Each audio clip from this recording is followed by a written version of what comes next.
have been revised, but we're gonna do your exam so we can show the other providers how to check babies when they see them in their office.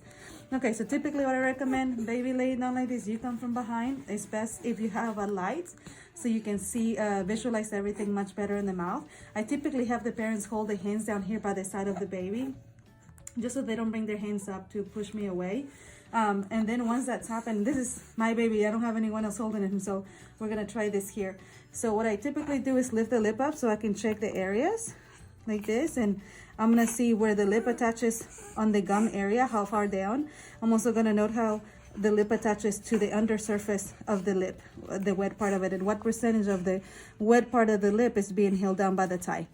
I'm also gonna check the cheek ties. I'm gonna come here, and whether they're present or absent, I will let the assistant know, and the parents are present when we're going over the findings. And then I'm gonna check the one on this side over here. It's good to check the tension for the cheeks also. Sometimes babies just feel very, very tight and tense. Most of the time they feel soft and stretchy like this. I can easily move the cheeks up and down and side to side. Then I'll go to the lip side on the bottom arch, and that one's very minor one there.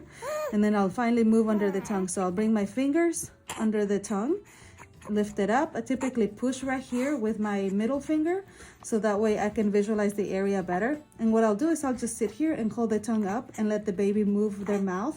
Most of the time they're crying, and that's exactly what we want them to do so they can show us more of the tie. And you can see Rafa, even though he has been revised, there's some scar tissue there, some wood contraction. He still has a little bit of a tie there, but his function is way better after his revisions. But this is what I'll do. I'll hold the tongue up and just let them move their mouth. If they cry, it's even better, because especially if there's a posterior tie, it'll appear way, way better for you to visualize.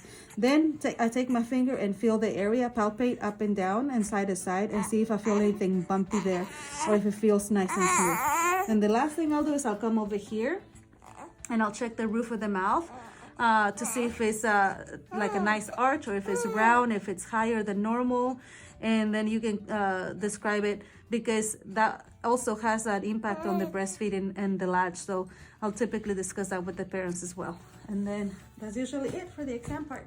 I hope this is helpful.